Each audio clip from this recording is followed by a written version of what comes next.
الشيطان الرجيم بسم الله الرحمن الرحيم قال اخرج منها مذءوما مدحورا لمن تبعك منهم لأملأن جهنم منكم أجمعين ويا آدم اسكن أنت وزوجك الجنة فكلا من حيث شئتما ولا تقربا هذه الشجرة فتكونا من الظالمين فوسوس لهما الشيطان ليبدي لهما ما وري عنهما من سوآتهما وقال ما نهاكما ربكما عن هذه الشجرة إلا أن تكونا ملكين أو تكونا من الخالدين وقاسمهما إني لكما لمن الناصحين فدلاهما بغرور فلما ذاقا الشجرة بدت لهما سوآتهما وطفقا يخصفان عليهما من ورق الجنة وناداهما ربهما ألم أنهكما عن تلكما الشجرة وأقل لكما إن الشيطان لكما عدو مبين قالا ربنا ظلمنا أنفسنا وإن لم تغفر لنا وترحمنا لنكونن من الخاسرين قال اهبطوا بعضكم لبعض عدو ولكم في الأرض مستقر ومتاع إلى حين قال فيها تحيون وفيها تموتون ومنها تخرجون يا بني آدم قد أنزلنا عليكم لباسا يواري سوآتكم وريشا ولباس التقوى ذلك خير ذلك من آيات الله لعلهم يذكرون صدق الله العظيم. الحمد لله وحده نصر عبده وهزم الأحزاب وحده والصلاة والسلام على من لا نبي بعده رب اشرح لي صدري ويسر لي أمري واحلل عقدة من لساني يفقهوا قولي رب زدني علما رب زدني علما رب زدني علما سبحانك لا علم لنا إلا ما علمتنا إنك أنت العليم الحكيم.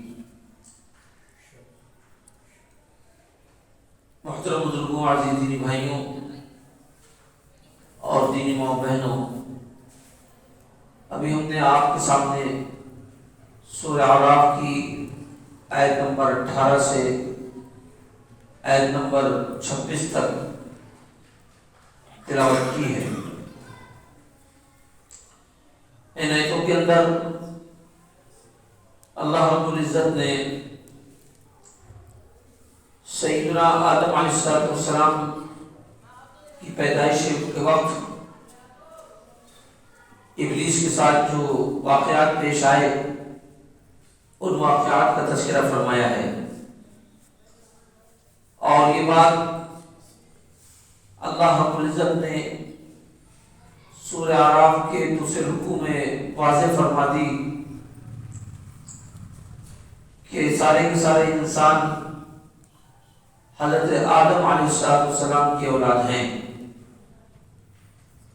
آدم علیہ السلام کو اللہ رب العزت نے اپنے مبارک ہاتھوں سے بنایا تھا اور اپنی روح ان کے اندر ڈالی تھی. روح ڈالنے کے نتیجے میں ان کے جسم کے اندر جان آئی، تو پھر اللہ رب العزت نے کچھ عرصے کے بعد انہی کی پسلی سے ہم سب کی دادی حضرت حوا علیہ السلام کو پیدا فرمایا تھا. یہ دونوں ہنسی خوشی جنت میں رہ رہے تھے. اللہ رب العزت نے ان کی عظمت اور ان کی بڑائی اور ان کا تقدس اور اللہ کے نزدیک ان کی اہمیت کیا ہے اس کو واضح کرنے کے لیے سارے فرشتوں سے سجدہ کرایا تھا۔ ابلیس کے علاوہ سارے ہی فرشتوں نے اللہ کے اس حکم پر عمل کیا تھا۔ ابلیس کے عمل نہ کرنے کے نتیجے میں اللہ رب العزت نے اس کو رانہ درگاہ قرار دے دیا۔ ابلیس نے اللہ کے سامنے مہلت مانگی تھی، اس نے اپنی غلطی کی معذرت نہیں کی، اپنی غلطی کا اس نے اعتراف نہیں کیا، اور اس نے اللہ کے سامنے یہ عہد کیا کہ میں تو اب انسانوں کو پورے طور پر بہکا کر کے رہوں گا، اور ان انسانوں کی وجہ سے جس جہنم کا میں مستحق بنا، میں پوری کوشش کروں گا کہ سارے انسانوں کو بھی جہنم کا مستحق بنا دوں۔ یہ وہ عہد کیا اس نے اللہ کے سامنے۔ اللہ رب العزت نے پھر اس کو دھتکارا، اسی کا تذکرہ آج کی آیت میں ہے۔ یہ ابھی ہم نے خلاصہ بیان کر دیا جو گزشتہ سنیچر کو باتیں آئی تھی۔ اللہ آگے فرما رہا ہے، سیدھا سا ترجمہ ہے قرآن کریم کی آیت کا کہ اللہ نے فرمایا اخرج منہا مذموما مدحورا۔ اللہ ابلیس سے کہہ رہا ہے کہ اے ابلیس تو یہاں سے ذلیل و خوار ہو کر کے نکل جا۔ جنت سے اللہ نے اس کو نکال دیا۔ اللہ نے جیسے اس نے کہا کہ میں سب کو بہکاؤں گا، تو اللہ نے بھی اس کے سامنے اس کو بھگا کر کے اپنا عہد دہرا دیا۔ اللہ نے بھی اس سے جو بات کہی اس بات کا تذکرہ یہاں ہو رہا ہے کہ اللہ نے اس سے کہا کہ ٹھیک ہے تو یہاں سے ذلیل و خوار ہو کر بھاگ جا، اور سن لے لمن تبعک منہم، جو بھی انسانوں میں سے تیری پیروی کریں گے میں جہنم کو تم سب سے بھر دوں گا۔ یہ مت سمجھنا کہ انسانوں کو تم بہکا کر اکثریت میں آ جاؤ تو اکثریت کی وجہ سے مجھ پر کوئی زور اور دباؤ ڈال سکو اور مجھ سے فیصلہ بدلوا سکو، ایسا نہیں ہوگا۔ جتنے بھی تمہاری پیروی کریں گے، تمہاری اتباع کریں گے، تمہارے پیچھے چلیں گے، تمہارے ساتھ ساتھ ان کو بھی میں جہنم میں ڈال دوں گا، مجھے کوئی پرواہ نہیں ہوگی۔ میں کوئی اس سلسلے میں اپنے اوپر کوئی اثر لینے والا نہیں کہ میں انسان کو کیسے ڈال دوں تمہارے ساتھ، نہیں۔ جو تمہاری پیروی کریں گے وہ تمہارے ساتھ ہوں گے، جو میرے احکامات پر چلیں گے وہ میری رحمت سے مستحق ہوں گے۔ اللہ رب العزت نے اسی دن کی بات واضح فرما دی۔ اللہ رب العزت نے اپنے پاک کلام میں انسانوں کی ساری حقیقی تاریخ کو بیان کر دیا۔ اس کتاب کے علاوہ انسانوں کی حقیقی تاریخ کا کہیں پتہ نہیں چل سکتا، کوئی بھی نہیں بتا سکتا انسان کی تاریخ کو۔ لوگوں نے اندازوں سے بات کہی ہے، کسی نے اپنے آپ کو بندر کی اولاد قرار دے دیا، ڈارون کا نظریہ یہ تھا۔ روس کا ایک بہت بڑا فلسفی اور سیاستدان تھا اور بہت ماہر قسم کا سائنسٹسٹ تھا۔ اس نے یہ دعویٰ کیا تھا کہ انسان سارے کے سارے پہلے بندر تھے، یہ جو موجودہ شکل ہے انسان کی اس کی ترقی یافتہ شکل ہے۔ ڈارون کی اس نظریے کو سب نے مان لیا تھا، صرف مسلم علماء نے اس کی خلاف مخالفت کی تھی۔ مسلمانوں نے کہا تھا بابا کے دوہل کی یہ جھوٹ کہتا ہے، یہ بکواس کرتا ہے، ہمارا قرآن صحیح کہتا ہے۔ ہمارے قرآن نے بتا دیا ہے کہ سارے کے سارے انسان حضرت آدم علیہ السلام کے اولاد ہیں۔ ڈارون کے نظریے کو چیلنج کرنے والے سے مسلمان تھے، اس کے نظریے کو غلط ثابت کرنے والے سے مسلمان تھے، اور مسلمانوں کو یہ علم ملا کہاں سے؟ قرآن سے۔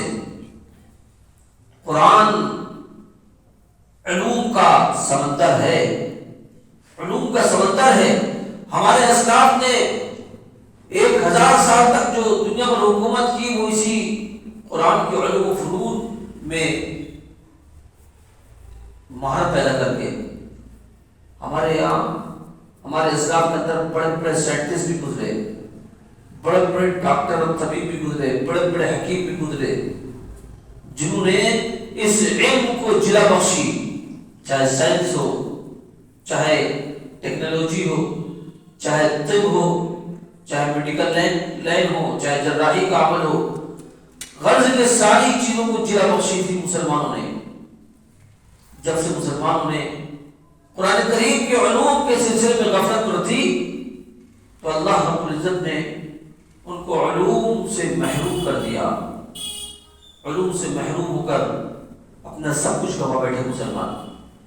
دوسرے لوگوں نے ان علوم کو اختیار کر لیا جن علوم کی بنیاد پر اللہ حضرت نے امت مسلمہ کو ترقی بخشی تھی۔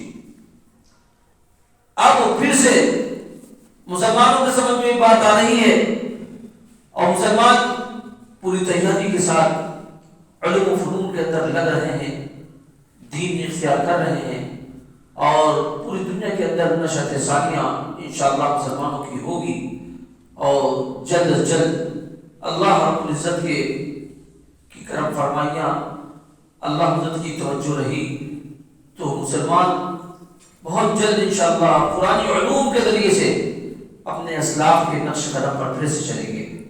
تو یہاں اللہ رب العزت نے شیطان کو دھتکار کر بگایا، اس سے کہہ دیا کہ تم یہ مت سمجھنا کہ تم اکثریت کو اگر اپنا پیروکار بنا لو گے تو ہم تم سے دھوڑ جائیں گے، ہم اپنا فیصلہ بدل دیں گے۔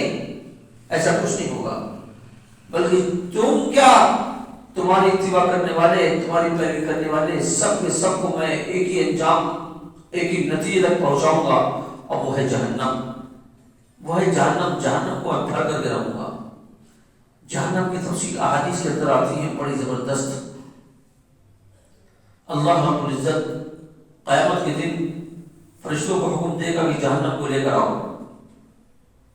جہنم کے 70,000 کڑے ہوں گے، 70,000 کڑے جہنم پر لگے ہوئے ہوں گے، ہر کڑے پر 70,000 فرشتے لگے ہوئے ہوں گے، ہر کڑے پر 70,000 فرشتے لگے ہوں گے، 4,20,00,000 فرشتے جہنم کو ڈھکیل کر لے کر کے آئیں گے۔ کتنی بڑی ہوگی جہنم!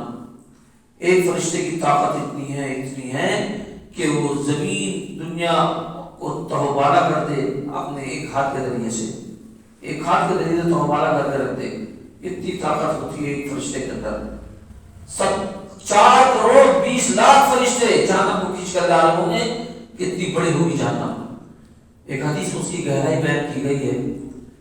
ایک روایت میں آتا ہے کہ نبی اکرم صلی اللہ علیہ وسلم صحابہ کرام کے ساتھ تشریف فرما تھے کہ ایک ہی کا دھم سے آواز آئی۔ اللہ کے رسول صلی اللہ علیہ وسلم نے صحابہ کرام سے پوچھا کیا تم لوگوں نے آواز سنی؟ صحابہ کرام نے کہا عرض کیا جی اللہ کے رسول اب یہ بھی ایک دھم سے آواز آئی ہے۔ آپ نے فرمایا کہ ہاں یہ وہ پتھر تھا جس کو آج سے 70 سال پہلے جہنم کی منڈیر پر سے پھینکا گیا تھا۔ وہ پتھر اب جا کر جہنم کی تہہ میں پہنچا تھا۔ اس پتھر کی زمین سے لگنے کی آواز تھی، وہ دم سے آواز تھی۔ کتنی گہری ہوگی جہنم! اس جہنم کے بارے میں اللہ فرما رہا ہے کہ اس جہنم کو ہم تم سب سے بڑھ کے رہیں گے۔ اللہ رب العزت نے جہنم کو بھی بہت بڑا بنایا ہے اور جنت بھی بہت وسیع ہے۔ جنتی کو جنت ملے گی اتنی بڑی جو کم سے کم درجے کا جنتی ہوگا، مسلمان ہوگا، ایمان والا ہوگا، اس کو بھی جو جنت ملے گی اس دنیا سے 10 گنا بڑی جنت ملے گی۔ یہ اللہ حضرت نے جنت دینے کا وعدہ کیا ہے۔ جنت بھی برحق ہے، جہنم بھی برحق ہے۔ ان دونوں چیزوں کا سامنا سب کو کرنا پڑے گا۔ جو جنتی ہوں گے ان کو بھی جہنم کی جگہ دکھا دی جائے گی، جو جہنمی ہوں گے ان کو بھی جنت کی جگہ دکھا دی جائے گی۔ دیکھیں گے دونوں کے دونوں۔ یہ چل رہی ہے سورہ اعراف کے لفظی معنی ہوتے ہیں جہنم اور جنت کے درمیان ایک جگہ ہے، اس جگہ کو اعراف کہتے ہیں۔ یہاں پر وہ لوگ رکھے جائیں گے جن کی نیکیاں اور بدیاں برابر ہوں گی، جن کی نیکیاں اور بدیاں برابر ہوں گی۔ اللہ رب العزت ان کے بارے میں فیصلہ ابھی نہیں فرمائے گا، ان لوگوں کو اعراف میں رکھے گا، ان لوگوں کو اعراف میں رکھے گا۔ اعراف والے جو جنت و جہنم کے بیچ میں ہوں گے، یہ جنتیوں سے بھی گفتگو کریں گے، جہنمیوں سے بھی گفتگو کریں گے۔ اس کی تفسیر بھی آگے آئے گی۔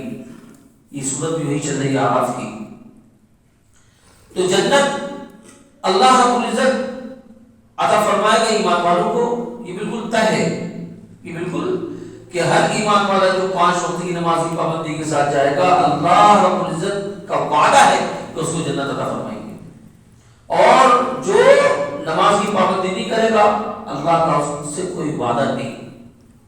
یہ بات حدیث کی ہے، اللہ کے رسول کا فرمان ہے کہ ایمان کے ساتھ جو اعمال میں سب سے محترم شان عمل نماز کا عمل، ایمان کے ساتھ جو نماز کی پابندی کرے گا، اللہ نے اس سے وعدہ کر لیا ہے کہ اس کو جنت میں ضرور داخل کریں گے۔ اور جو نماز کی پابندی نہیں کرے گا، اس سے اللہ کا کوئی وعدہ نہیں ہے، اللہ کی جو مرضی ہوگی اس کے ساتھ فیصلہ فرمائیں گے۔ اللہ کے فیصلوں کو کوئی چیلنج کرنے والا نہیں، اللہ کے فیصلوں کو کوئی روکنے ٹوکنے والا نہیں۔ اللہ مختار کل ہے، اللہ مختار کل ہے، جو چاہے وہ فیصلہ کرتا ہے، اس کے فیصلوں پر کسی کو انگلی اٹھانے کی کوئی جرات نہیں ہو سکتی۔ آگے فرمایا کہ وہ آدم اس کو انت وضو پر جنہ، کہ اللہ رب نے شاید ابلیس کو بھگا دیا، وہاں سے جنت سے پیچھے بھگا دیا، اور آدم اور حوا علیہ السلام سے اللہ رب نے فرمایا، آدم علیہ السلام سے کہا کہ وہ آدم اس کو انت وضو پر جنہ، کہ اے آدم تم اور تمہاری بیوی جنت میں رہو سہو۔ اللہ نے جنت میں رہنے کی اجازت دے دی، جنت ان کو رہائش کے لیے اللہ نے عطا فرما دی۔ حضرت آدم اور حضرت حوا علیہ السلام یہ دو انفرادی طور پر اس حیثیت کے مالک ہیں کہ جو دنیا میں آنے سے پہلے بھی جنت میں رہے اور دنیا سے جانے کے بعد بھی جنت میں رہیں گے۔ ان کے علاوہ یہ حیثیت کسی کو نہیں ملی، کسی کو نہیں ملی ان کے علاوہ۔ آدم اور حوا کو اللہ نے یہ رتبہ مقام عطا فرمایا کہ دنیا میں آنے سے پہلے پہ وہ جنت ان کا ٹھکانہ تھا، جنت میں رہائش تھی، جنت میں بدوباش تھی، جنت کی نعمتوں سے فیضیاب ہوتے تھے، اور دنیا سے جانے کے بعد بھی اللہ نے ان کو جنت میں مرحمت فرمائی اور وہ جنت میں ہے۔ تو اللہ فرما رہا ہے وہ آدم اسکلان تو جنہ، سیدھا سا ترجمہ آیت مبارکہ کا کہ اے آدم تم اور تمہاری بیوی جنت میں رہو سہو، فَكُلَا مِنْ حَيْثُ شِئْتُمَا، اور جہاں سے تم چاہو کھاؤ پیو، وَلَا تَقْرَبَا هَذِهِ الشَّجَرَةَ، اور اس طرف سے قریب مت جانا ورنہ تم حد سے تجاوز کرنے والوں میں سے ہو جاؤ گے۔ اللہ رب العزت نے اشارہ دے دیا اس آیت کے اندر کہ انسان کی زندگی جو دنیا میں ہوگی ان میں کچھ کام کرنے کے ہوں گے اور کچھ کام نہ کرنے کے ہوں گے۔ اشارہ دے دیا اس میں آدم و حوا کو اللہ نے حکم دے دیا کہ جو چاہو کھاؤ پیو، لیکن اس درخت کا پھل مت کھانا۔ جنت میں رہ کر کے بھی اللہ نے ان پر پابندی لگائی، جو اشارہ سے اس بات کی کہ ان کو دنیا میں آنا ہے، اور دنیا کی جو زندگی ہوگی وہ 2 چیزوں پر منحصر ہوگی، ایک کام کرنے کے ہوں گے اور دوسرے کام بچنے کے اور احتیاط کرنے کے ہوں گے۔ یعنی کچھ کام حلال ہوں گے، کچھ کام حرام ہوں گے، کچھ کام جائز ہوں گے، کچھ کام ناجائز ہوں گے۔ اور دین نام اسی چیز کا ہے، حلال و حرام کو جان لینے کا، اس پر عمل کر لینے کا۔ دین اسلام اسی کو کہتے ہیں، حلال کو جان کر اس کو عمل میں لے آؤ، حرام کو جان کر کے ان سے بچ جاؤ۔ یہی بچنے والا، پابندی کرنے والا مسلمان کہلانے کا مستحق ہے۔ مسلمان کا مطلب ہی ہے مان لینے والا، اپنے آپ کو بالکل دین کے لیے سپرد کر دینے والا، مسلمان کہتے ہی اس کو ہے۔ لہذا اللہ رب العزت نے جنت میں یہ اشارہ دے دیا، ہم سب کے باپ حضرت آدم، ہم سب کی ماں حضرت حوا علیہ السلام کو حکم دے کر کہ دیکھو جنت میں سب کچھ کرو، جو چاہو کھاؤ پیو، جہاں چاہے رہو سہو، جو چاہے پہنو اوڑھو، جو چاہے پہنے اوڑھو، جو جی چاہے کرو، پوری آزادی ہے تمہیں، لیکن صرف اس درخت سے قریب مت جانا، درخت سے قریب مت جانا۔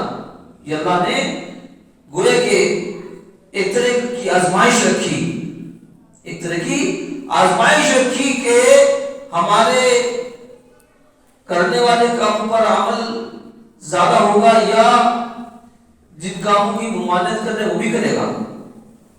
اللہ نے آزمائش رکھی. تو اللہ رب العزت نے پوری بات کہہ دی کہ اگر تم نے اس درخت کا پھل کھایا تو گویا گناہگار ہو جاؤ گے، تمہیں پکڑ آئے گی. شیطان یہ منظر اور سیدنا آدم اور حوا علیہ السلام کی بہتر زندگی کو دیکھ کر جذب ہو گیا. بغض و حسد کی ابتدا وہیں سے ہوئی. جب شیطان نے دیکھا کہ اس کی وجہ سے ہم راندے درگاہ کر دیے گئے اور جنت کی نعمتوں سے محروم کر دیے گئے اور دنیا میں پھینک دیے گئے، آسمان سے گرا دیے گئے، اسی انسان کی وجہ سے، اسی آدم کی وجہ سے اس کے اندر بغض و عناد کا لاوا پھٹنے لگا، شعلے بھڑکنے لگے، وہ انتقام کی آگ میں جلنے لگا. بغض و حسد اس کے رگ و ریشے میں سرایت کر گیا. اس کو یہ بات برداشت نہیں ہوئی کہ آدم و حوا کی خوشحالی کو دیکھ سکے، آدم و حوا کی خوشحالی کو دیکھ سکے. یہ وہ دیکھ نہ سکا. وہ فوراً سازشوں میں لگ گیا، طرح طرح کی بہانے بنا کر اوپر جانے کی کوشش کرنے لگا. لیکن اللہ رب العزت کی طرف سے فرشتے مامور تھے، اس کو وہاں آنے نہیں دیتے تھے، وہاں آنے نہیں دیتے تھے. بنی اسرائیلی روایتوں میں آتا ہے کہ شیطان نے، ابلیس نے سانپ کا سہارا لیا. سانپ اس کے کہے میں آ گیا. سانپ آیا اور حوا علیہ السلام پر اس نے ڈوری ڈالے سے پہلے آدم السلام کو بہکانا چاہا. آدم علیہ السلام سمجھدار تھے، اس کو بھگا دیا، دھتکار دیا. سانپ پھر ابلیس کے پاس گیا اور اسے ساری باتیں بتائیں. ابلیس نے کہا تم اب کی آدم کے پاس نہ جانا، تم چھپ کر کے حوا سے ملنا، حوا کو بتانا، حوا کو تیار کرنا. حوا جو ہے وہ جلدی آمادہ ہو جائے گی، تیار ہو جائے گی، جلدی آمادہ ہو جائے گی، تیار ہو جائے گی. سانپ نے پھر وہی کیا، یہ گیا اور جا کر کے حوا صاحب پر ڈورے ڈالے اور ان کو پٹی پڑھائی. اسی بات کا تذکرہ اس آیت کے اندر آیا ہے کہ فَوَسْوَسَ الشَّيْطَانُ لِيُبْدِلَهُمَا مَا كُنْتُمَا عَنْهُمَا مِنْ سَوَآتِهِمَا وَقَالَ مَا نَهَاكُمَا رَبُّكُمَا عَنْ هَذِهِ الشَّجَرَةِ إِلَّا أَن تَكُونَا مَلَكَيْنِ أَوْ تَكُونَا مِنَ الْخَالِدِينَ. کہنے لگا، اللہ فرما رہا ہے کہ شیطان نے ان دونوں کے وسوسہ ڈالا. شیطان نے وسوسہ ڈالا. اس کی تفصیل بھی بتائی، جیسے کہ شیطان وہاں پہنچ ہی پاتا تھا، بلکہ سانپ کے ذریعے شیطان ابلیس نے یہ پورا اپنا پروگرام بنایا، پوری پلاننگ کی. اللہ نے اس سانپ کا تذکرہ نہیں کیا ہے، شیطان کیونکہ شیطان نے سب کروایا تھا. تو ڈرنے کا اللہ نے شیطان کا نام لیا کہ شیطان نے ان دونوں کے دل میں بات ڈالی تاکہ وہ ان دونوں کے لیے وہ جسم کے حصے ظاہر کروا دے جن حصوں کے شطر کو ان سے چھپایا گیا تھا. یعنی شرمگاہیں جو ایک دوسرے کی چھپا کر رکھی گئی تھی لباس کے ذریعے سے، شیطان نے جو ان لوگوں کے لیے سب سے بڑی سازش رچی ہوئی یہی کہ ایسی حرکت کی جائے کہ ان دونوں کا لباس اتر جائے. اور اس نے پٹی پڑھائی آگے کہ تمہارے رب نے تم کو اس درخت سے منع اس لیے کیا ہے کہ تم دونوں یہ کھا کر فرشتے ہو جاؤ گے، یا یہ کہ تم دونوں ہمیشہ ہمیشہ ایک رہنے لگو گے. یہ اس نے پٹی پڑھائی کہ اگر تم اس درخت کا پھل کھا لو گے تو یا تو تم فرشتے ہو جاؤ گے، اس لیے منع کیا کہ فرشتے نہ ہونے پاؤ، یا یہ کہ تم یہاں ہمیشہ ہمیشہ رہنے والے بن جاؤ گے. ان کو یہ پٹی پڑھائی. وَخَاصَمَهُمَا إِنِّي لَكُمَا لَمِنَ النَّاصِحِينَ.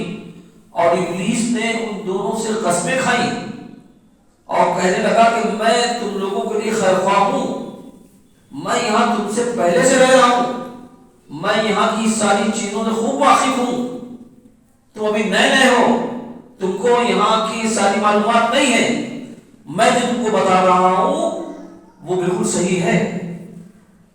اس نے یہاں قسم کھائی، اس کے قسم کھانے سے حوا علیہ السلام بہکی، پھر حوا علیہ السلام نے ضد کر کے آدم علیہ السلام کو بھی وہ چیز کھلانے کی کوشش کی۔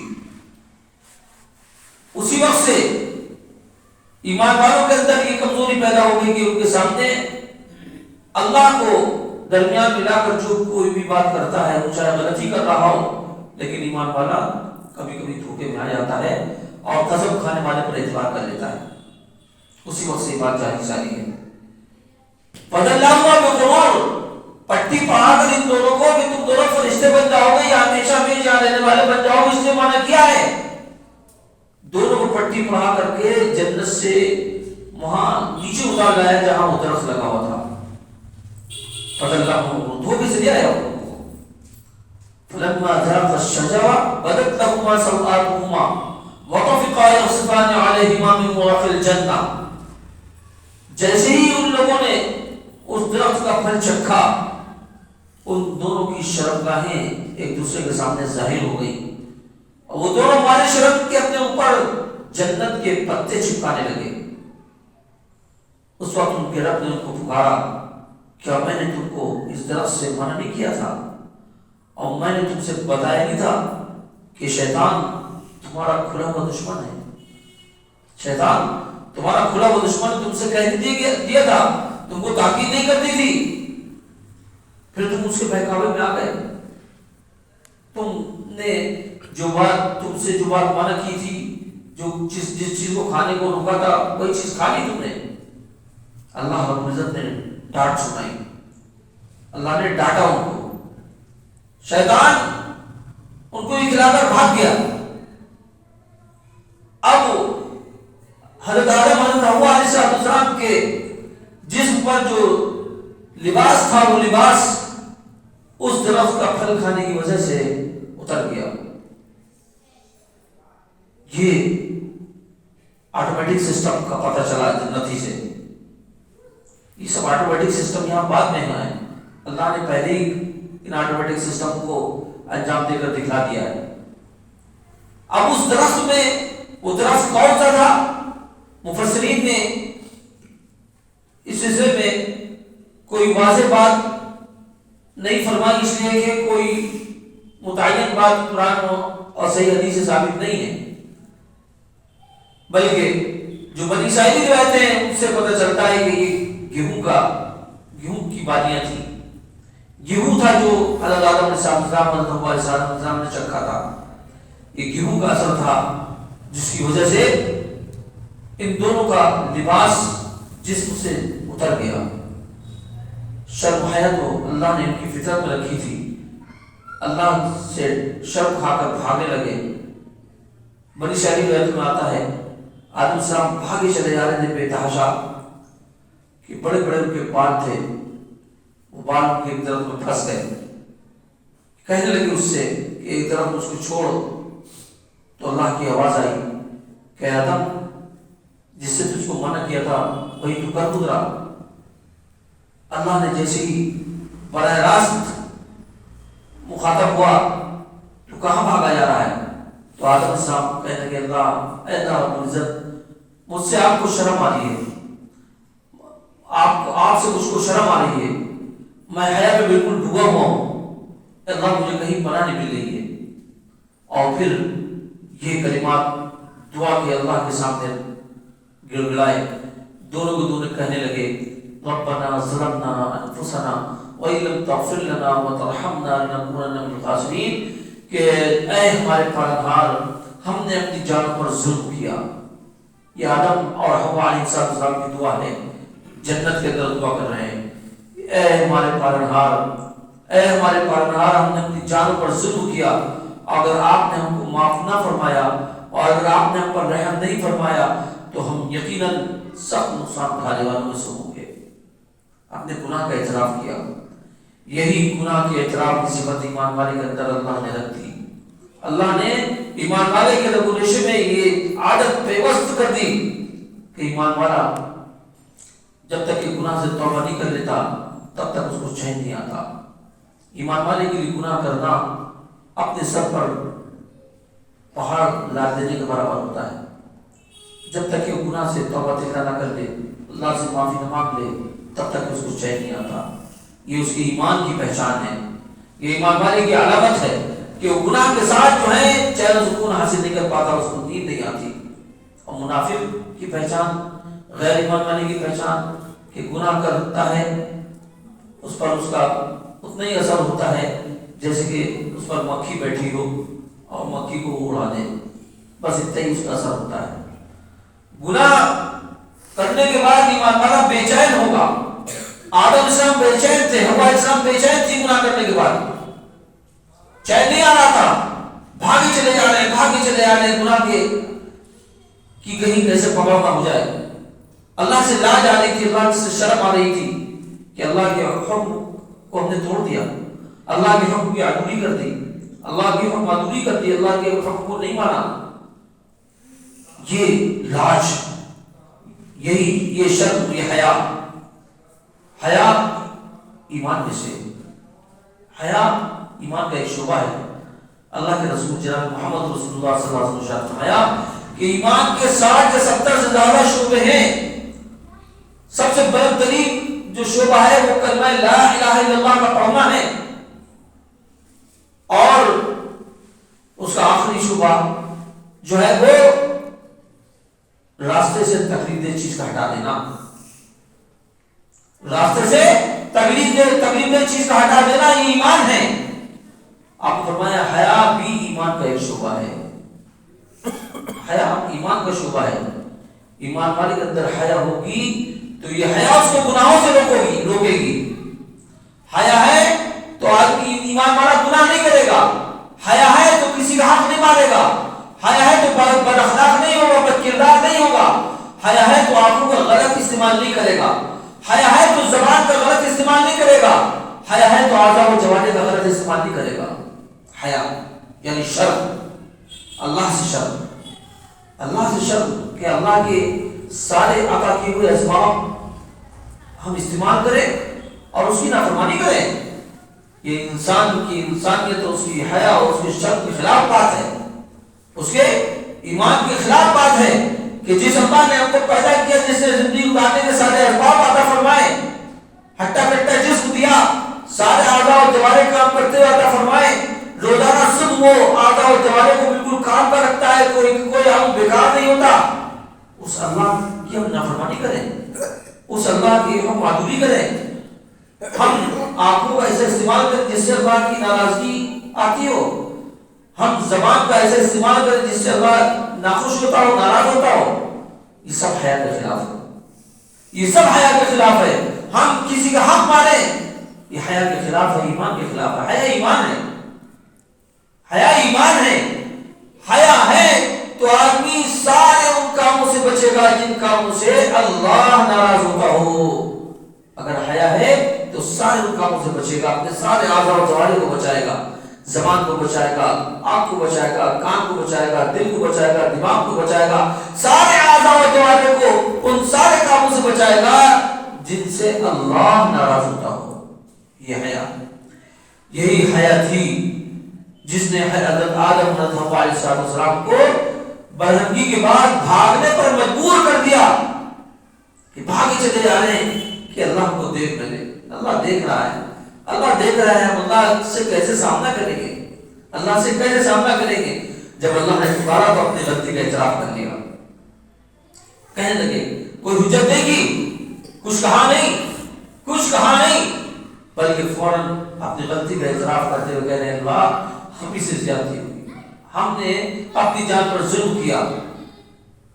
یہی انسان کی شرافت ہے کہ انسان اپنے گناہ پر شرمندہ ہو جائے۔ توبہ نامی سیکھا ہے، توبہ نامی ہے اپنے گناہ پر شرمندہ ہونے کا، اپنے کیے ہوئے غلط کام کو چھوڑ دینے کا، اور آئندہ کے لیے عزم مصمم کر لینے کا کہ آئندہ ہی گناہ نہیں کریں گے، اسی کا نام توبہ ہے۔ اگر یہ تین باتیں گناہ میں ہوں گی تو سچی توبہ نصیب ہو جائے گی۔ اور اگر کسی بندے کا حق مارا ہے تو اس بندے کا حق ادا کر دیا جائے، تب توبہ قابل ہوگی، قابل قبول ہوگی۔ اس کی اگر غیبت کی ہے تو اس سے معافی تلافی کر لی جائے، اگر اس کا کوئی مال ہڑپا ہے تو اس کو مال دے دیا جائے، اس کی بے عزتی کی ہے تو اس سے معافی تلافی کر لی جائے، یہ اس کا حق ہے۔ جب تک کہ اس کا حق نہیں دیا جائے گا تب تک کہ توبہ قابل قبول نہیں ہوگی۔ بہرحال یہ توبہ سب سے پہلے حضرت آدم حوا علیہ السلام نے کی تھی۔ سب سے پہلے توبہ کا عمل آدم و حوا علیہ السلام سے ظاہر ہوا، اور اللہ رب العزت نے سب سے پہلے توبہ انہی کی قبول فرمائی۔ سب سے پہلے توبہ انہوں نے کی، اور اللہ نے سب سے پہلے توبہ انہی کی قبول فرمائی۔ اللہ رب العزت نے توبہ قبول فرما کر پھر ارشاد فرمایا اہبطوا بعضکم لبعض عدو، کہ اب تم، اللہ نے فرمایا کہ تم لوگ جنت سے اتر جاؤ۔ اب یہ نافرمانی کی سزا اللہ دے رہا ہے، حالانکہ یہ سب اللہ کے ہاں پوری پلان ہو رہا ہے۔ جو کچھ بھی کائنات کے اندر وجود میں آتا ہے وہ اللہ کی مرضی سے آتا ہے۔ اللہ کی مرضی کے بغیر کائنات کے اندر کچھ بھی وجود میں نہیں آتا، آ ہی نہیں سکتا۔ یہ سب کچھ جو ہو رہا ہے اللہ رب العزت نے پوری پلان، اللہ نے آدم صاحب کے ذریعے سے سب کچھ کرایا ہے۔ اللہ کی مرضی پہلے سے تھی کائنات کو وجود بخشنا، دنیا کو بنانا، دنیا کے اندر انسان کو بھیجنا، تو وہی اسی پلان پر عمل کرتے ہوئے اللہ رب العزت نے آدم اور حوا علیہ السلام کو ان کے گناہوں، ان سے گناہ سے رد کرایا، اور پھر گناہ کی سزا دینے کے لیے ان کو دنیا میں اتارا۔ اور یہ اللہ کا فیصلہ ہے، اللہ کے فیصلے پر کسی کو انگلی اٹھانے کی کوئی ہمت نہیں، حق نہیں۔ اللہ کے فیصلے پر کسی کو انگلی اٹھانے کا کوئی حق نہیں۔ اللہ مالک کل مختار کل ہے، جو چاہے وہ فیصلہ کرے، جو چاہے کرے۔ تو اللہ رب العزت فرمائیں گے اہبطوا بعضکم لبعض عدو، کہ تم لوگ اب اتر جاؤ، تم ایک دوسرے کے دشمن رہو گے، ایک دوسرے کی دشمنی میں رہو گے، اور تمہارے لیے زمین میں ایک ٹھہرنے کی جگہ ہے، اور ایک وقت تک کے لیے فائدہ اٹھانے کا ساز و سامان ہے۔ ایک وقت تک کے لیے وہاں فائدہ اٹھانا ہے، ایک خاص وقت کے لیے وہاں رہنا ہے۔ یہ اللہ نے پورا نظام بتا دیا کہ تم لوگ، یعنی آدم اور حوا علیہ السلام کو بھی اتارا، اور ابلیس کو بھی دنیا میں پھینکا، اور جو سانپ تھا اس کو بھی دنیا میں پھینکا، دنیا میں پھینکا۔ اللہ رب العزت نے آدم صاحب سے پوچھا، بنی اسرائیل کی میں آتا ہے کہ تم نے یہ پھل کیوں کھایا ہے، تم کو ہم نے منع کیا تھا؟ آدم کہنے لگے اللہ رب العزت، یہ حوا نے بہت ضد کی، اس کی ضد کے آگے میں مجبور ہو گیا اور یہ پھل کھا لیا۔ اللہ نے حوا علیہ السلام سے پوچھا کہ تم نے کیوں ضد کر کے کھلایا؟ تو حوا علیہ السلام نے کہا کہ اللہ رب العزت، سانپ نے ہم سے یہ بتایا تھا، یہ کہا تھا کہ تم لوگ یہ درخت کھا لو گے تو فرشتے ہو جاؤ گے اور یہاں ہمیشہ رہنے لگو گے۔ اللہ اس کے کہنے میں ہم آ گئے، اور اس لیے ہم نے ان کو بھی تیار کیا اور تیار کر کے کھا لیا۔ اللہ نے سانپ کو بلایا، سانپ نے پوچھا تم نے ایسا کیوں کیا؟ سانپ نے کہا اللہ رب العزت، ابلیس نے ہم کو ایسا کرنے کا حکم دیا تھا، ابلیس نے ہم کو ایسا کرنے کا حکم دیا تھا۔ ابلیس پر اللہ رب العزت نے لعنت فرمائی، اور ارشاد میں کہ تو جا، ہمیشہ کے لیے رات درگاہ ہے، اب تیرے پر ہمیشہ اللہ کی لعنت ہوتی رہے گی، نیک بندوں کی لعنت ہوتی رہے گی، فرشتوں کی، انبیاء کرام السلام کی ہمیشہ تجھ پر لعنت ہوگی، اور تو لعنتوں کے نتیجے میں سزا در سزا کا مستحق ہوتا چلا جائے گا۔ اب تیرے لیے ایسی سزائیں ہوں گی جو سزائیں نہ کسی آنکھ نے دیکھی ہوں گی، نہ کسی کان نے سنی ہوں گی، نہ کسی کے دل پر خیال اترا ہوگا۔ اللہ نے اس کو رات درگاہ کیا، سانپ کو بلا کر یہ سزا دی کہ اس کو اس کے سارے پیر کاٹ ڈالے، سارے پیر اللہ نے ختم کر دیے، اور سانپ سے کہا جا تو تیری نسل دنیا میں رگڑتے رہیں گے، گھسٹتے رہیں گے، اب تو اس کو چلنے کی توفیق نہیں ملے گی، پیروں کے بل چلنے میں تیرا پورا جسم رگڑے گا، تیرے لیے سزا ہے، تیری نسل کے لیے سزا ہے۔ حوا علیہ السلام کو بلا کر ان سے کہا کہ ہوا تو نے اس درخت کا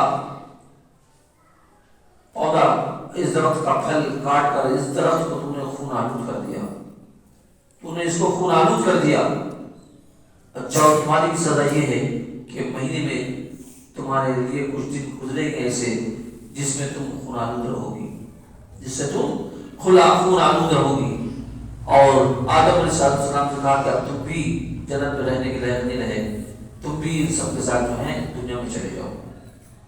یہ بڑی ساری روایتیں ہیں کہ ان روایتوں میں یہ ساری باتیں آئی ہیں کہ اللہ حضرت نے یہ سبھی کو اپنے حکم کی نافرمانی کی نتیجے میں سب کو سزائیں دی اور سب کے لیے کوئی نہ کوئی ایک عبرت ناک انجام میں ان کو مبتلا کر دیا۔ اچھا، اللہ رب العزت نے یہ بات تو کہی عورت کے سلسلے میں کہ تو ہر مہینے خون آلود رہے گی چند دن کے لیے، لیکن اللہ رب العزت نے ایسا نظام بنایا کہ وہی جو مہینے ماہواری آتا ہے، یہی ماہواری اللہ رب العزت نے ہر انسان کے لیے غذا بنایا۔ جب انسان مادر رحم میں ہوتا ہے اور اللہ نے ہر انسان کے آنے کو مادر رحم کی منزل سے گزر کر کے ہی دنیا میں آنا طے کیا ہے۔ ہر شخص ماں کے پیٹ سے ہو کر ہی دنیا میں آتا ہے۔ کوئی بھی آدم اور حوا کو چھوڑ کر دنیا میں کوئی بھی ماں کے پیٹ سے ہٹ کر نہیں آیا۔ جتنے بھی آج تک انسان دنیا میں آئے ہیں سب کے سب ماں کے پیٹ سے ہو کر دنیا میں آئے، اور ماں کے پیٹ میں انسان جتنے دن رہتا ہے یہی دم اور یہی خون جو ہوتا ہے اس کی غذا بنتا ہے، یہی خون سے غذا ملتی ہے اور بچہ 9 مہینے کو بیش اس غذا کو لے کر پلتا پڑتا ہے اور سارے اعضاء و جوارح اس کے وہیں بنتے ہیں، سب کچھ اس کا وہیں طے ہوتا ہے، یہاں تک کہ اس کا نیک اور بد ہونا بھی وہیں اس کا طے کر دیا جاتا ہے، اور یہ دم اس کا اور یہ خون اس کی غذا بنتا ہے۔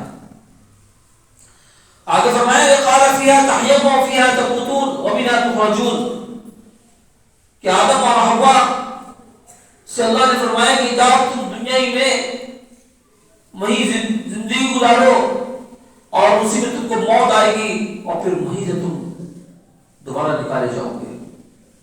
اللہ نے پورا ضابطہ بیان کر دیا کہ تم کو دنیا میں جانا ہے، زندگی گزارنا ہے، وہیں تم کو موت آنا ہے اور پھر وہیں سے تم کو اٹھایا جانا ہے۔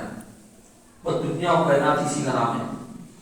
کتنے مختصر الفاظ میں اللہ رب العزت نے پورے انسانوں کی کہانی کو بتا دیا، کتنے مختصر الفاظ میں کہ اللہ ہر ایک کو دنیا میں بھیجے گا، دنیا میں جتنا وقت اس نے مقرر کیا ہے، کسی اور کی تعین نہیں ہوتی ہے، کوئی اپنے سے وہاں سے وقت طے کرا کر نہیں آتا کہ آپ کو اتنے دن رہنا ہے، یہ اللہ ہی نے طے کر دیا ہے ہر ایک کا کہ کس کو اتنا رہنا ہے۔ اس لیے فرمایا کہ قال فیہا تحیون، اللہ نے فرمایا کہ اسی میں تم زندہ رہو گے۔ کتنا زندہ رہو گے یہ صرف اللہ کو معلوم ہے۔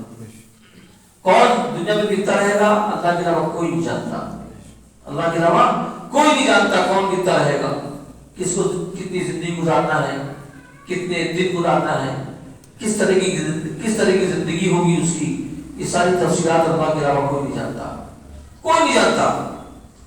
دوسری بات کہی اللہ نے کہ اسی میں تم کو موت آئے گی، سب کو موت آئے گی، کوئی موت سے خالی نہیں۔ جتنے بھی دنیا میں اب تک آئے ہم سب، ہمارے بڑے ہمارے پہلے سب یہی تجربہ سب کو رہا کہ جو دنیا میں آیا اس کو موت نے ختم کر دیا، موت نے اس کو یہاں سے چلتا کر دیا، موت کے بعد پھر وہ اس دنیا میں رہنے کے لائق نہیں رہا۔ جیسے زندگی سے پہلے کوئی دنیا میں نہیں رہ سکتا، دنیا سے پہلے کوئی زندگی سے پہلے کوئی دنیا میں نہیں رہ سکتا، ایسے ہی موت کے بعد دنیا میں پھر کوئی نہیں رہ سکتا۔ اللہ نے ایسا نظام بنایا۔ یہ نظام پر بڑے بڑے سائنٹسٹ، بڑے بڑے عقل والے حیران ہیں کہ کیا اللہ نے نظام بنایا، کہ دنیا میں جو آئے گا وہ اللہ کی مرضی سے آئے گا، کوئی اپنی مرضی سے نہیں آئے گا۔ اللہ کو جس کو بھیجنا ہے، اللہ کو کامل اختیار ہے، جس کو چاہے بھیجے، جتنے چاہے مرد بھیجے، جتنی چاہے عورتیں بھیجے۔ وہاں کوئی سالانہ پروجیکٹ پاس نہیں ہوتا کہ اس سال سے بھیجنا ہے، وہ اللہ کو معلوم ہے۔ اللہ کو معلوم ہے کہ کتنے دنیا میں بھیجنا ہے اور کتنے دنیا سے بلانا ہے۔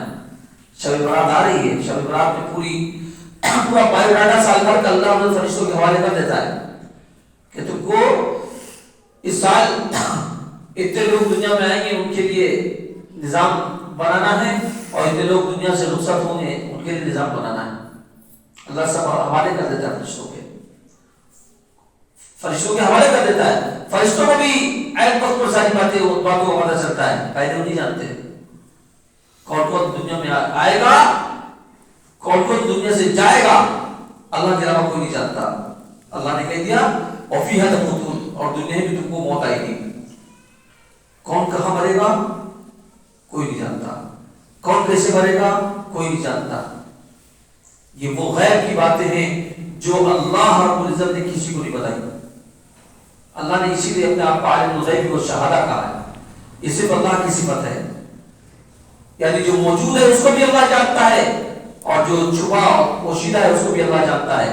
اللہ کے علاوہ کوئی ساری چیزوں کی تفصیل نہیں جانتا۔ تھوڑی تھوڑی چیزیں سب کو اللہ نے بتا دی ہیں، تھوڑی تھوڑی چیزیں سب جانتے ہیں، تھوڑا تھوڑا علم سب کو دے دیا ہے، اس کا کوئی اعتبار نہیں۔ جو جس کے پاس اللہ کا عطا کیا ہوا ہے، مجموعی اعتبار سے سارے کے سارے علوم اللہ رب العزت کی قدرت قدرت میں ہے۔ عالم الغیب والشہادہ، کہ ہر ڈھکی چھپی بات، ہر موجود بات کو اللہ خوب جانتا ہے، ساری تفصیل کے ساتھ جانتا ہے، ساری کیفیت اور کمیت کے ساتھ جانتا ہے۔ اللہ کا علم ایسا علم ہے، لا متناہی علم ہے اللہ کا۔ تو کہاں مرو گے، کب مرو گے، کیسے مرو گے، اللہ کے علاوہ کوئی جانتا۔ اللہ نے سورہ لقمان میں فرما دیا لا تدری نفس بأی ارض تموت، کہ کوئی نہیں جانتا کہ وہ کس سرزمین میں مرے گا۔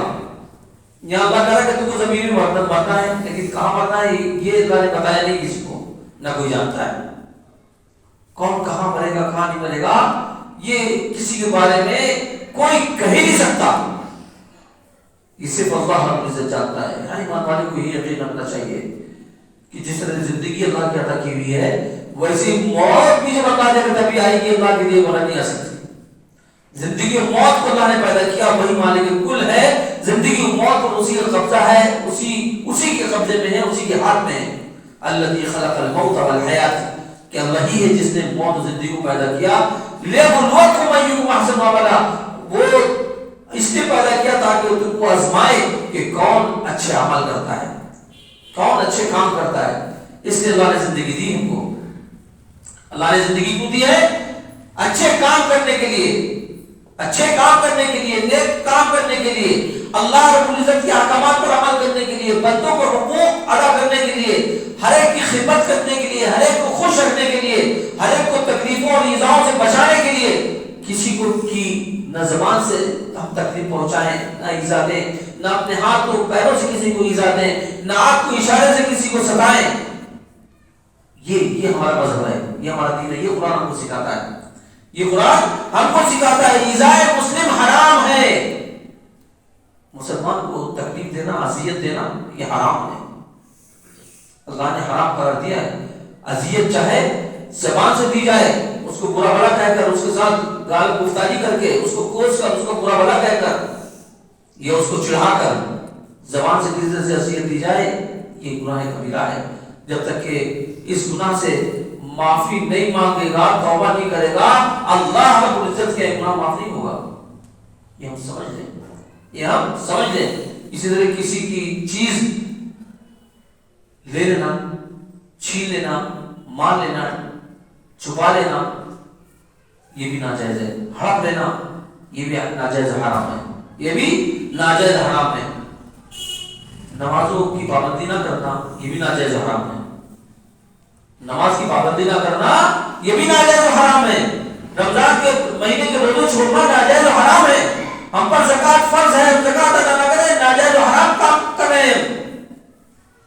بڑوں کا ادب کرنا، بڑوں کا ادب کرنا یہ دین کا تقاضا ہے، یہ فرض ہے۔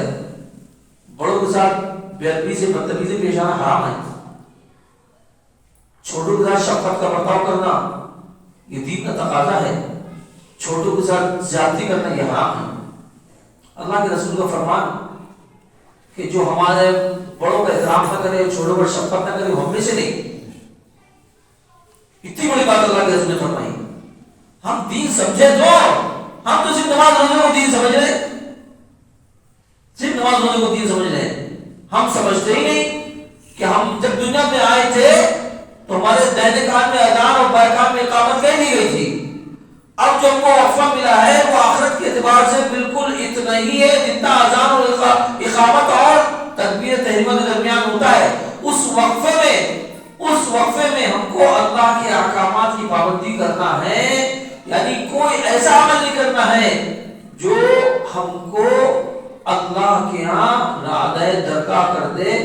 گویا کہ تشبیہ دی ہے ایسی کہ جس طرح سے اقامت کے بعد تکبیر تحریمہ کے درمیان کوئی بھی مقتدی، کوئی بھی نماز پڑھنے والا خلاف شرع کام نہیں کرتا، اس وقفے میں کوئی بھی نہیں کرتا غلط کام، فون بھی کرنا ہوگا فوراً بند کر کے وہ نیت باندھتا ہے، نیت باندھنے کی فکر میں رہتا ہے، ادھر ادھر کوئی توجہ بھی ہوتی ہے وہ توجہ ہٹا کر بھی فوراً آ جاتا ہے کہ نہیں ہم نیت باندھنے کی اقامت ہو گئی ہے۔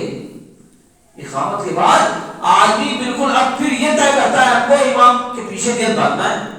اس درمیان کوئی بھی وہ ایسا کام نہیں کرتا ہے جو اس کو نماز کے لائق نہ رکھے، یہاں تک کہ وہ وضو بھی نہیں توڑتا، چیز ہے کہ اور کوئی بڑا برا کام کرے وہ وضو بھی نہیں توڑتا کہ نہیں ابھی وضو نہیں توڑیں گے ہم، کیونکہ وضو اگر توڑ دیا تو ہم نماز پڑھنے کے لائق نہیں رہیں گے، وہ وضو کو بھی باقی رکھتا ہے اور لپک کر کے آ کر جیسے امام اللہ اکبر کہتا ہے ویسے اللہ اکبر کہہ کر نیت باندھ دیتا ہے۔ گویا کہ یہ وقفہ جو تھا یہ وقفہ ایسا تھا کہ اس میں اس کو کوئی بھی ناجائز کام نہیں کرنا تھا، کوئی بھی ایسا کام نہیں کرنا تھا جو اس کو نماز پڑھنے کے لائق نہ رکھے۔ بس اتنا ہی وقفہ ہم کو زندگی کا ملا ہے، یہ زندگی جو ہے آخرت کے اعتبار سے بس سمجھ لو بس اتنی ہے، اتنی تکبیر کہنے کے بعد اقامت کہنے کے بعد تکبیر تحریمہ کے درمیان جو وقفہ رہتا ہے چند سیکنڈ کا وہی چند سیکنڈ ہم کو آخرت کے اعتبار سے دنیا کی زندگی ملی ہے، دنیا کی زندگی اس سے زائد نہیں ہے۔ یہ بھی اللہ رب العزت نے سمجھانے کے لیے فرمایا، اللہ کے رسول صلی اللہ علیہ وسلم نے سمجھانے کی بات ارشاد فرمائی، ورنہ حقیقت میں آخرت کی زندگی سے دنیا کی زندگی کا کوئی مقابلہ نہیں، کوئی مقابلہ نہیں۔ آخرت کی زندگی لامتناہی ہے، دنیا کی زندگی تو محدود ہے۔ ہم لوگ روز دیکھا کرتے کسی کا 40 سال 50 سال میں انتقال ہوا، کسی کا 60 سال میں انتقال ہوا، بہت کم ہوتے ہیں جو 70 اور 80 کے پاس جا پاتے ہیں، بہت کم تعداد میں ایسے لوگ ہوتے ہیں۔ لہذا ہم کو اللہ نے فرما دیا کہ اسی میں تم کو مر جانا ہے، اور فرمایا کہ وہیں سے تم نکالے بھی جاؤ گے، وہیں سے اٹھائے بھی جاؤ گے۔ اسی لیے منہا خلقناکم وفیہا نعیدکم ومنہا نخرجکم تارۃ اخری، یہ دعا قبر پر مٹی ڈالنے کی ہے تاکہ ہم اللہ کے اس وعدے کو دہرا لیں، اس کا مذاکرہ کر لیں اور ہم دھیان بیٹھا لیں کہ یہ ہماری حقیقت اور حیثیت ہے کہ منہا خلقناکم، اللہ فرما رہا ہے کہ اس مٹی سے ہم نے تم کو پیدا کیا ہے اور پھر ہم تم کو دوبارہ اسے ملا دیں گے۔ تم دوسروں کو مٹی ڈال لے ہو، دوسرے کو مٹی ڈال لے ہو، کل دوسرے تمہارے کو مٹی ڈالیں گے اسے۔ اللہ نے کتنی پرفیکٹ دعا اللہ کے رسول صلی اللہ علیہ وسلم اس وقت متعین فرمائی کہ تاکہ آدمی کا ذہن پورے اپنی حقیقت کی طرف مڑ جائے کہ ہماری کیا حقیقت ہے۔ جو شخص اپنی حقیقت رکھتا ہے، جس نے اپنے آپ کو پہچان لیا اس نے اللہ کو پہچان لیا، جس نے اللہ کو پہچان لیا اس نے کائنات کے وجود کو سمجھ لیا۔ آج ہم اپنے آپ کو نہیں پہچان رہے ہیں، اپنے گناہ بعد میں جا کر دیکھتے ہیں کہ ہم یہاں دنیا میں کیوں آئے، دنیا میں کیوں آئے، یہ ہم کسی وقت بھی غور و فکر کرنے کی ہم کو توفیق نہیں ہوتی۔ حالانکہ ہم میں سے ہر ایک اپنے ایمان میں تقاضا نہیں سمجھے کہ اپنے آپ میں ہم اپنا روزانہ محاسبہ کرنا سیکھیں، تھوڑی دیر کے لیے روزانہ اپنے معاملات کے بارے میں غور و فکر کریں، جو اللہ نے اچھے و نیک کام کرائے اس پر شکر بجا رہے ہیں، اور جو لغزشیں ہو جائیں ان پر اللہ رب العزت سے توبہ طلب کریں. یہ ہمیں چاہنے کی ذمہ داری ہے، یہ ہمیں کہہ رہے کہ ہر ایک ذمہ داری سمجھنا چاہیے، ایمانی ذمہ داری ہے یہ. تو اللہ نے فرما دیا کہ آدم علیہ السلام سے کہ تم اسی میں زندہ رہو گے اور اسی میں مرو گے اور اسی سے پھر نکالے جاؤ گے. آج تک وہی سلسلہ چلتا چلا آ رہا ہے. اللہ نے جو فرما دیا تھا ذرہ برابر اس میں کوئی رد بدل نہ کر سکا ہے نہ کر سکتا ہے. نہ آج تک کسی نے اس میں کوئی رد بدل کیا نہ کوئی کر سکتا ہے. کوئی نہیں کر سکتا اس رد بدل کہ آدمی اس دنیا میں آیا ہے، جیے گا، مرے گا. یہ دو مرحلے انسان دنیا میں دیکھ لیتا ہے. تیسرا مرحلہ اس وقت سامنے آئے گا جب سور پھونکا جائے گا اور اللہ رب العزت کے حکم سے سارے انسان قبروں سے اٹھ کھڑے ہوں گے. اس وقت تیسرا مرحلہ سامنے آئے گا، مومنات توجہ، اور اسی سے اللہ نے کہہ دیا نکالے جاؤ گے. اللہ کا فرمان بالکل برحق ہے، سچ ہے. اللہ نے جو کہہ دیا اس سے زیادہ اور اس کی کوئی حقیقت اور حیثیت نہیں ہو سکتی جتنی اللہ نے فرما دی. جتنی اللہ نے فرما دی، اس نے کہ جو اللہ نے پاک کلام میں فرمایا ہے وہی ہم سب کے سامنے آیا ہے اور اس کے خلاف ذرہ برابر کبھی نہ ہوا ہے نہ ہو سکتا ہے. اللہ ہم سب کو اپنی پاک کلام پر کامل ایمان رکھنے کی توفیق عطا فرمائے اور شریعت مطہرہ کی ایک ایک بات کو سیکھ کر عمل کرنے کی توفیق عطا فرمائے. وآخر دعوانا الحمدللہ رب العالمین. سبحان اللہ و بحمدک، نشہد ان لا الہ الا انت، نستغفرک و نتوب الیک. یا احد الصمد الذی لم یلد ولم یولد ولم یکن له کفوا احد. لا الہ الا اللہ الاحد الصمد الذی لم یلد ولم یولد ولم یکن له کفوا احد. الحمد للہ رب العالمین. الحمد للہ فاطر السماوات والارض جاعل الملائکۃ رسلا لأجنحة مثنى وثلاث ورباع يزيد في الخلق ما يشاء ان الله على كل شيء قدير. ما يفتح الله للناس من رحمة فلا ممسك لها وما يمسك فلا مرسل له من بعده وهو العزيز الحكيم. يا رب صل وسلم دائما ابدا على حبيبك خير الخلق كلهم. اللهم اغفر لحينا وميتنا وشهيدنا وغائبنا وصغيرنا وكبيرنا وذكرنا وانثانا. اللهم من احييته منا فاحيه على الاسلام ومن توفيته منا فتوفه على الايمان. یا اللہ ہم سب گناہگار بندے و بندیاں تیرے حضور حاضر ہیں. یا اللہ ہم سب کو اپنے اپنے گناہوں کا اعتراف ہے. یا اللہ جیسے ہم سب کی جد امجد حضرت آدم علیہ السلام نے اپنے گناہوں کا اعتراف کیا ہے، ہم سب کی ماں حضرت حوا علیہ السلام نے اپنے گناہوں کا اعتراف کیا ہے. یا اللہ ہم سب تیری بارگاہ میں اپنے اپنے گناہوں کا اعتراف کرتے ہیں. یا اللہ ہم سب سے بڑی بڑی نافرمانیاں ہوئی ہیں، بہت سے تیرے احکامات اپنے عمل کیے ہیں. یا اللہ بہت سے فرائض ہم سے چھوٹے ہیں. یا اللہ بہت سے تیرے احکامات ہم سے ٹوٹے ہیں. یا اللہ ہم سب کو معاف فرما دے. یا اللہ ہم سب کو معاف فرما دے. یا اللہ اگر آپ نہ معاف فرمائیں گے تو کون ہے معاف کرنے والا؟ یا اللہ آپ کے علاوہ کوئی معاف کرنے والا نہیں. یا اللہ آپ کے علاوہ کوئی رحم کرنے والا نہیں. اے داتا ہم سب کے ساتھ رحم کا معاملہ فرما دے. اے رب کریم ہم سب کے ساتھ بخشش کا معاملہ فرما دے. اے اللہ رب العزت ہم سب کے ساتھ کرم فرمائیوں کا معاملہ فرما دے. یا ارحم الراحمین ہم سب کے ساتھ رحم کا معاملہ فرما دے. یا اکرم الاکرمین ہم سب کے ساتھ کرم کا معاملہ فرما دے. یا اعلی یا اعلی یا اول یا آخر و یا ظاہر و یا باطن ہم سب کے ساتھ فضل کا معاملہ فرما دے.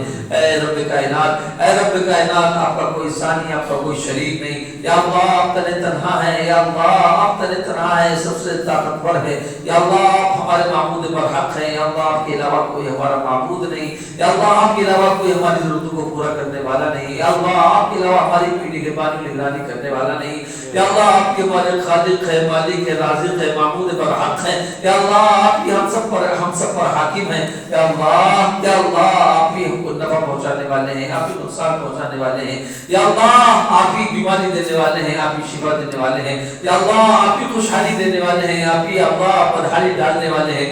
یا اللہ آپ ہی اولاد دینے والے ہیں. یا اللہ آپ ہی اولاد دینے والے ہیں. یا اللہ آپ ہی حالات پر اثر انداز ہونے والے ہیں، آپ ہی حالات کو بدلنے والے ہیں.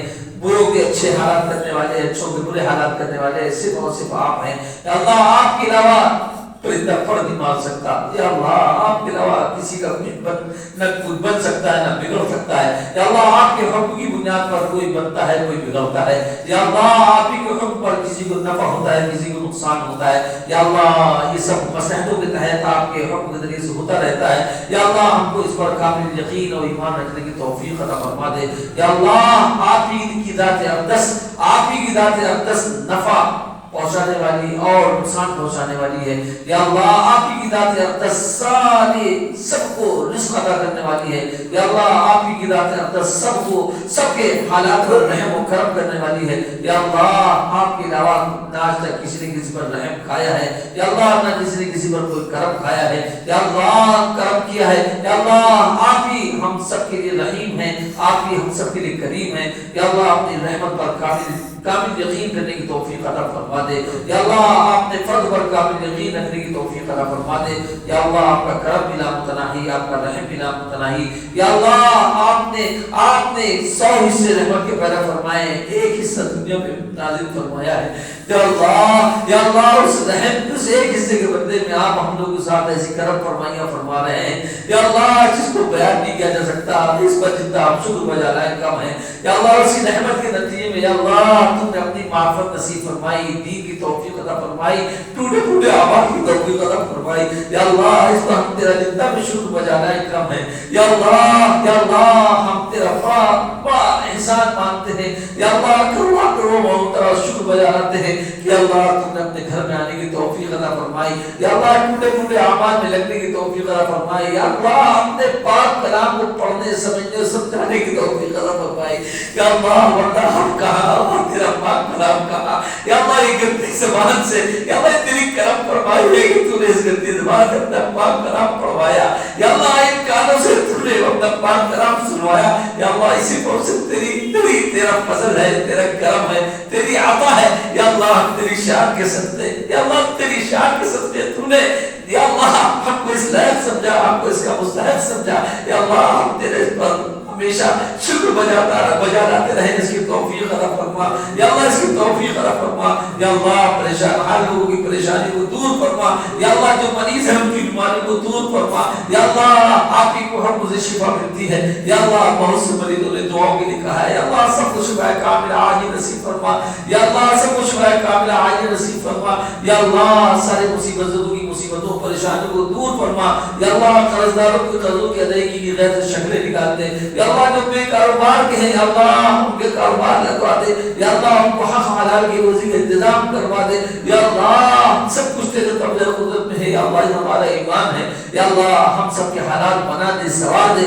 یا اللہ ہم سب کے حالات بنا دے سوار دے، یا اللہ ہم اس لائق نہیں کہ ہم آزمائے جائیں، یا اللہ ہم کمزور ہیں ناتواں ہیں، یا اللہ ہم کو آزمائیے نہیں، رحم کی بھیک ڈال دیجیے، یا اللہ رحمت کی بھیک ہم کو مستحق بنا دیجیے، یا اللہ آپ بے نیاز ہیں، ہم سب آپ کے محتاج ہیں، یا اللہ آپ بے نیاز ہیں، ہم سب آپ کے محتاج ہیں، یا اللہ آپ ہم کو رحم کی نظر سے دیکھ لیں گے، یا اللہ ہماری بگڑی بن جائے گی، یا اللہ ہمارا بیڑا پار ہو جائے گا، آپ پر کچھ نہ جائے گا، یا اللہ آپ پر کچھ نہیں جائے گا، اے رب کریم رحم کی کرم کی نظر ہم پر ڈال دے، یا اللہ ہم سب کو معاف فرما دے، یا اللہ ہم سب کو معاف فرما دے، یا اللہ جن گھروں میں پیاری لڑکیاں ہیں یا اللہ ان کے لیے مناسب جوڑوں کا انتظام فرما دے، یا اللہ مناسب جوڑوں کا انتظام فرما کر یا اللہ آسانی و سہولت کے ساتھ سب کو ان کاموں کو انجام دینے کی توفیق عطا فرما، یا اللہ سہولت کے ساتھ محبت کے ساتھ یا اللہ سب اعزاء خبر کو ساتھ دے کر یا اللہ ان کاموں کو کرنے کی توفیق عطا فرما،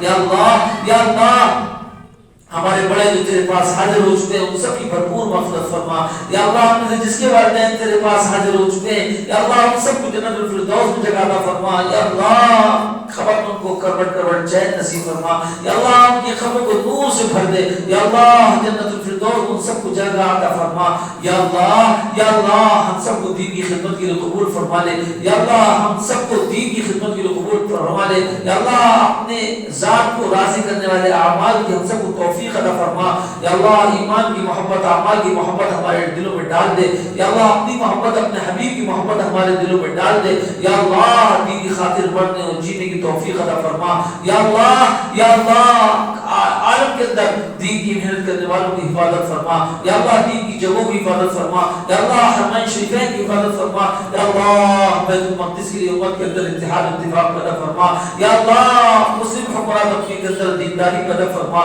یا اللہ اخوت و ہمدردی پیدا فرما، یا اللہ امت کا جو حکمراں طبقہ ہے یا اللہ ان کے اندر امت کا درد پیدا فرما دے، دین کے لیے ان کو خیر خواہ بنا دے یا اللہ، ان کو سچا پکا مسلمان بن کر اپنی ذمہ داریوں کو انجام دینے کی توفیق عطا فرما یا اللہ، پورے عالم کے اندر امن و امان اور چین نصیب فرما دے یا اللہ، خاص طور سے ہمارے ہندوستان کے اندر امن و امان اور شانتی نصیب فرما دے یا اللہ، عام کر دے، امن کو عام کر دے، چین و سکون کو عام کر دے، محبت کو عام کر دے یا اللہ، نفرتوں کے ماحول کو ختم فرما یا اللہ، نفرت کے ماحول کو ختم فرما یا اللہ، سارے ہندوستانیوں کو ایک دوسرے کی خیر خواہی کے ساتھ ایک دوسرے کی جذبات کو سمجھنے کی کر زندگی گزارنے کی توفیق عطا فرما یا اللہ، سب کے قلوب تیرے دو انگلیوں کے درمیان میں ہیں یا اللہ، تو جب چاہے سب کے قلوب کو موڑ سکتا ہے یا اللہ، موڑ سکتا ہے، ریکویٹ کر سکتا ہے یا اللہ، انسانیت کو عام فرما دے یا اللہ، انسانیت کے جذبے کے ساتھ سب کو جینے کی توفیق عطا فرما